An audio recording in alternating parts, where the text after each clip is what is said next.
అందరికీ నమస్కారం అండి. నా పేరు Kurelli Srinivasarao, non political social worker, senior advocate, Vizianagaram, Andhra Pradesh. నేను కొన్ని విషయాల మీద స్పందిస్తుంటాను. ఈ మధ్యని సుప్రీంకోర్టులో చర్చలు అవుతున్నాయి. ఏంటంటే గవర్నర్, రాష్ట్రపతులకు కూడా వాళ్ళ బిల్లుని యాక్సెప్ట్ చేయడం కానీ రిజెక్ట్ చేయడం కానీ దానికి ఒక టైం ఉండాలని సుప్రీంకోర్టు వారు గతంలో చెప్పారు.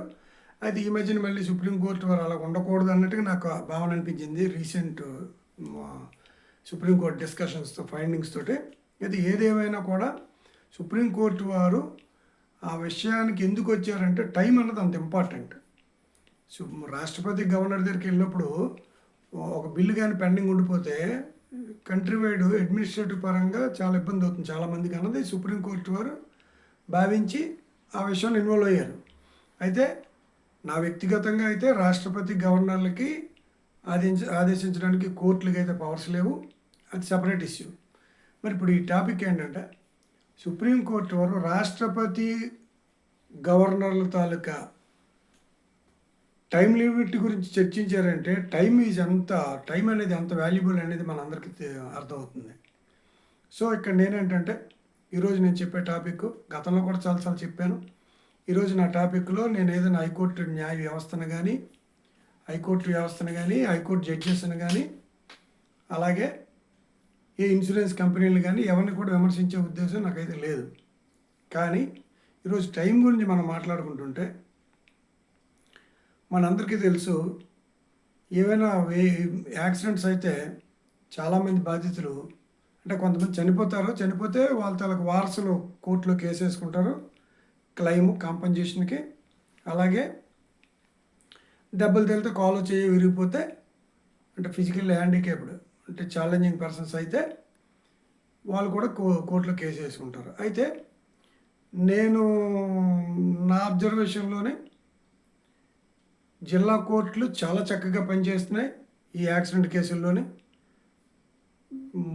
కొన్ని అయితే 1 సంవత్సరంలో తీర్పు ఇచ్చేస్తున్నాయి, కొన్ని 2-3 సంవత్సరాలు పడుతున్నాయి కొన్ని ఏమైనా ఇబ్బందుల వల్ల. అంటే పార్టీలకి నోటీస్ చదవకపోవడం, కొన్ని విషయాల్లో 2-3 సంవత్సరాలు, మహా అయితే 100 కేసుల్లో 4-5 సంవత్సరాలు నడిచే కేసులు జిల్లా కోర్టుల్లోనే ఒక 5-10 మాత్రం ఉంటాయి. ఈ 90 కేసులు మాత్రం ఇంచుమించు 2-3 సంవత్సరాల్లో డిస్పోజ్ అయిపోతాయి, అంటే క్లియర్ అయిపోతాయి. అంతవరకు బాగానే ఉంది. మరి హైకోర్టుకు వచ్చేసరికి కింద కోర్టు తీర్పుల్లో ఎవరైనా అప్పీల్కి వెళ్తే హైకోర్టులోని 10 నుంచి 20 సంవత్సరాలు టైం పెట్టేస్తున్నది అప్పీల్కి. దీనివల్ల ఏమవుతున్నదంటే జిల్లా కోర్టులో ఈ కేసు ఎవరైతే టేకప్ చేశారో బాధితుల తరపుని వాళ్ళు హైకోర్టులో తీర్పు పూర్తి అయ్యేసరికి చాలామంది లాయర్లు ఇక్కడ చనిపోతున్నారు. అది పక్కన పెడితే అసలు బాధితులు కూడా హైకోర్టులో పెండింగ్ ఉండడం వల్ల కింద కోర్టులోని పాపం వాళ్ళకి తీర్పు వచ్చి ఇగో ఇన్ని లక్షలు మీరు కట్టాలి ఇన్సూరెన్స్ కంపెనీ అని తీర్పు వస్తే దాని మీద ఎవరికైనా అప్పీల్కి వెళ్తే అక్కడ అప్పీల్లో హైకోర్టులో 10-15 సంవత్సరాలు పట్టేయడం వల్ల పాపం వాళ్ళు పూర్తిగా డబ్బులు నష్టపరిహారం వాళ్ళకి అందకుండానే వాళ్ళు చాలామంది చనిపోతున్నారు. ఇదంతా రికార్డు ఉంటుంది హైకోర్టులో. నేనేదో తప్పుడుగా చెప్పడం కాదు. అది మళ్ళీ చెప్తున్నాను, నేను ఏ హైకోర్టు అంటే ఆంధ్రప్రదేశ్ హైకోర్టు ఏ న్యాయమూర్తులు దృష్టిలో పెట్టుకొని చెప్పట్లేదు. ఇలా నాలాగా ఒకరిద్దరు ఎవరైనా స్పందిస్తుంటే, ఎందుకంటే నేను చూస్తే న్యాయవాద సంఘాలు కూడా దీని గురించి ఎక్కడ చర్చించట్లేదు. హైకోర్టులో 15-20 సంవత్సరాలు అప్పీల్ పెండింగ్ ఉండిపోతే ఇదేంటంటే జనరల్గా కోర్టు అనేసరికి ప్రతి వాళ్ళు భయపడతారు, తర్వాత లాయర్లు కూడా భయపడతారు ఏదైనా ఎక్కడైనా చెప్పడానికి. అమ్మ మా ప్రాక్టీస్ ఎక్కడ పోతుందని. ఇది నా ప్రాక్టీస్ పోతుందని భయం అయితే నాకు లేదు, ఎందుకంటే నేను ఎవరిని విమర్శించట్లేదు. ఇందులో ఎవరైనా ఏ పెద్దలు చూసినా కూడా కూరెల్లి శ్రీనివాసరావు నిజంగా చెప్పాలంటే నేనేం పెద్ద యాక్సిడెంట్ కేసులు వేసిన వ్యక్తిని కూడా కాదు. కాబట్టి ఇందులో వ్యక్తిగతంగా నాకేదో లాభం వచ్చేది ఈ వీడియో వల్ల. కానీ ఎవరైనా పెద్దల దృష్టికి తెల్లాలి. ఇప్పుడు సుప్రీంకోర్టు వారు ఏదైనా హైకోర్టు జడ్జిమెంట్లు కానీ అప్పీల్కి వెళ్తే కొన్ని విషయాల్లో హైకోర్టు తీర్పు నచ్చకపోతే కామెంట్ చేస్తున్నారు. ఓకే, అవి మనకు పేపర్లోనో లేకపోతే జర్నల్లో కనిపిస్తాయి. అలాగే హైకోర్టు వాళ్ళు కింద కోర్టులో మీటింగులు పెడతారు, చాలా వేరంగా క్విక్గా డిస్పోజల్ ఇవ్వండి అంటారు, అంటే కేసులు త్వరితంగా వేరంగా చేయండి అంటారు, అది మనకు కనిపిస్తుంది. కానీ మరి సుప్రీంకోర్టుకి హైకోర్టు మీద పవర్ లేదా? అడ్మినిస్ట్రేటివ్ పరంగానే మాట్లాడుతున్నాను. ఈ వీడియో అంతా కూడా జడ్జిమెంట్ల గురించి కాదు, జ్యుడిషియరీ గురించి మాత్రం కాదు, పక్కా అడ్మినిస్ట్రేటివ్ పరంగా, అంటే క్విక్ డిస్పోజల్ ఆఫ్ కేసెస్ అనేది అడ్మినిస్ట్రేషన్ కింద వస్తుంది. సో మరి సుప్రీంకోర్టుకి హైకోర్టుల మీద పవర్ లేదా? నేను ఎక్కడా కూడా హైకోర్టులో ఇంత పెండింగ్ ఉండిపోతున్నదని సుప్రీంకోర్టు న్యాయమూర్తులు బాధపడడం అనేది నేను ఎక్కడ చూడలేదు. మరి ఇప్పుడు యాక్సిడెంట్ 2010లో అయింది అనుకుందాం. దానికి 2010లో అయితే 2013లోనో 14లోనో కింద కోర్టు అంటే విజయనగరం కోర్టు అనుకుందాం 2014లో తీర్పు ఇచ్చారంటే ఒక 4 years మ్యాక్సిమం అనుకుందాం. 2014లో తీర్పు ఇచ్చిన తర్వాత ఒక రెస్పాండెంట్ అప్పీల్కి వెళ్తే 2014 నుంచి అండి 10 ఇంకా ముందు నుంచి కూడా 15-20 సంవత్సరాల నుంచి హైకోర్టులో పెండింగ్ ఉండిపోతే అసలు న్యాయ వ్యవస్థకి ఎంత చెడ్డ పేరు. అసలు దీనికి ఎవరు బాధ్యులు? అంటే సుప్రీంకోర్టుకి హైకోర్టుని అడిగే పవర్ లేదా? ఇంకోటి ఏంటంటే సాధారణంగా ఇది చాలా సింపుల్. మరి హైకోర్టు న్యాయమూర్తులు కొత్తగా అపాయింట్ అవుతున్న వాళ్ళు కానీ పాత వాళ్ళకి కానీ అసలు తెలుసో తెలీదో ఈ అడ్మినిస్ట్రేషన్ అంతా నాకు తెలియదు, ఎవరు అలర్ట్ చేస్తారో ఏంటో తెలియదు. కానీ అసలు యాక్సిడెంట్ కేసులో తీర్పు చెప్పడం చాలా సులువు. అందులో అప్పీలేట్ కోర్టు హైకోర్టులో చాలా సులువు. ఎందుకంటే కింద కోర్టులో సాక్షులు విచారించాలి, ఇవన్నీ ఉంటాయి, డాక్యుమెంట్స్ మార్క్ చేయాలి, కమిషన్ వర్క్ అంటారు, రకరకాల సమన్స్ సర్వ్ అవ్వాలి, ఇవన్నీ అక్కడేంటంటే అక్కడ ఇంకేం లేదు. కింద కోర్టులో తీర్పు ఇచ్చారు. చాలా కేసుల్లో 195 కేసుల్లో ఇన్సూరెన్స్ కంపెనీ వాళ్ళ అప్పీల్కి వెళ్ళేది అయ్యా కింద కోర్టులో చాలా ఎక్కువ డబ్బులు ఇచ్చారు అన్న కేసులు చాలా ఉంటాయి. 195 కేసులు ఉంటాయి నా దృష్టిలో. లేదా 100కు ఒక 60-70 ఉంటాయి. ఈ 60-70 కేసులు తీర్పు చెప్పడానికి హైకోర్టు వరకు ఎందుకండి 10-15 సంవత్సరాలు? ఓకే, కింద కోర్టులోని వాడు 10 లక్షలు అడిగాడు. జిల్లా జడ్జి గారు అంటే మ్యాక్ట్ 7-8 లక్షలు ఇచ్చింది. సో ఇచ్చింది ఎంత ఇవ్వాలన్నది క్యాలిక్యులేషన్కి అసలు కింద కోర్టులో తీర్పులు కూడా సుప్రీంకోర్టు హైకోర్టు తీర్పులు బేస్ చేసుకుని మ్యాక్సిమం హైకోర్టు తీర్పులు బేస్ చేసుకుని కింద కోర్టులు తీర్పులు ఇస్తారు. అంటే అక్కడ ఆల్రెడీ డిసైడ్ అయిపోయి ఉంటాయి. ఏ ఏజ్ వాళ్ళు చనిపోతే ఎంత ఇవ్వాలి, లేకపోతే ఎంత ఇన్కమ్, ఇవన్నీ ఉంటాయి. కాబట్టి అసలు ఏంటి అంటే యాక్సిడెంట్ కేసులు అంటే హైకోర్టు వరకు నిర్లక్ష్యమా? వీరి బాధ ఎవరికి తెలీదా? ఒక పేదవాడు కాలు ఇరిగిపోయింది, కాలు తీసేశారు, వాడి జీవితంలో పని చేయలేడు, వాడు పని చేయకపోవడం వల్ల వాడి మీద ఫ్యామిలీ అందరూ బేస్ అయ్యి ఉంటారు, డిపెండెంట్స్. సపోజ్ కాలు తీసిన కేసు తీసుకుందాం.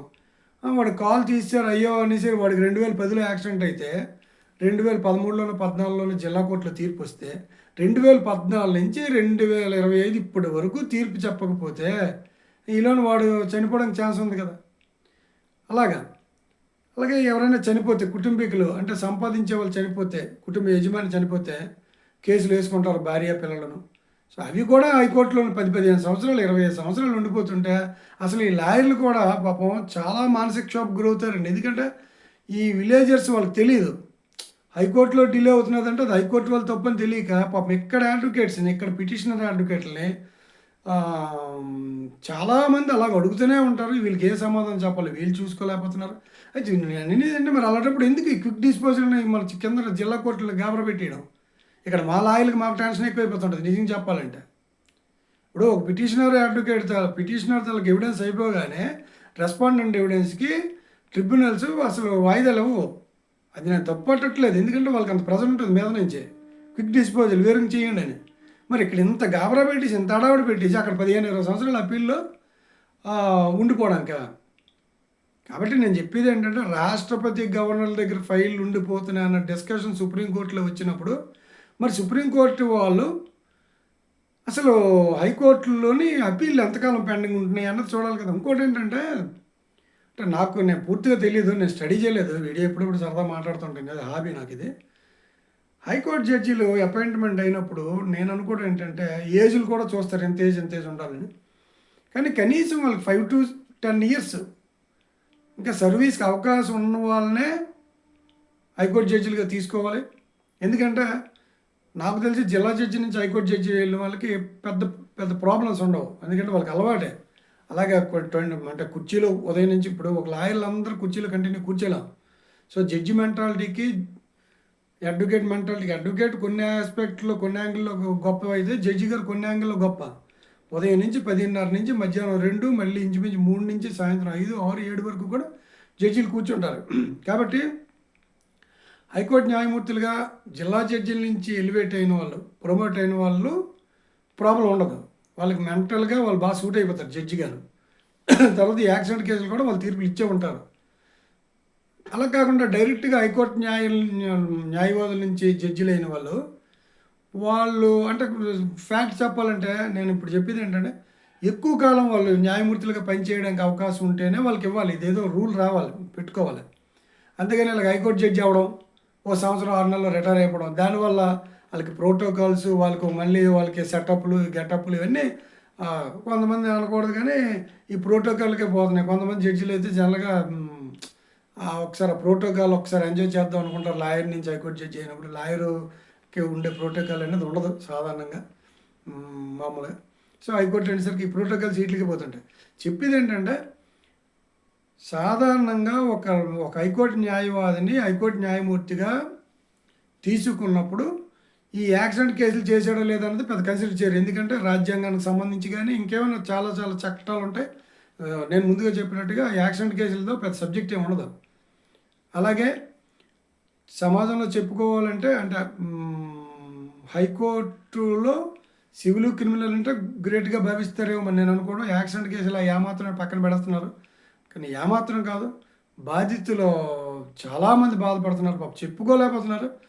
నేను ఎంతగానో ప్రయత్నం చేయడం అండి ఈ వీడియో ద్వారా. నేను ఇంతకుముందు 3-4 మాట్లాడాను. నా వీడియో చూసేసి నాకు రెస్పాన్స్ ఇచ్చేయడం కాదు.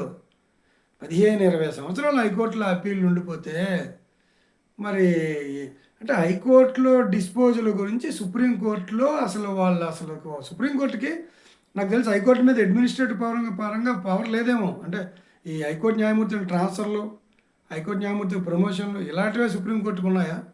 అసలు సుప్రీంకోర్టుకి పవర్ లేదా? లేకపోతే పవర్ ఉండి కూడా పట్టించుకోవట్లేదా? ఇక్కడ నేను ఇదంతా చెప్తుంది ఏంటంటే, పాపం ఈ బాధితుల్లోని అన్ని వర్గాల వాళ్ళు ఉండొచ్చు. ఒక యాక్సిడెంట్ ఒక లాయర్ కావచ్చు, ఒక డాక్టర్ కావచ్చు, ఒక జడ్జి కావచ్చు. ఎవరికి అవ్వకూడదండి. యాక్సిడెంట్ ఎవరికి అవుతుంది మనం చెప్పలేం కదా. అందరికీ అవ్వచ్చు. ముఖ్యంగా పేదవాళ్ళు 15-20 సంవత్సరాలు ఉండిపోతుంటే చాలా దారుణంగా, చాలా బాధగా ఉంది. మరి ఏదైనా పెరుగుడు వీరుడు కొరకేను.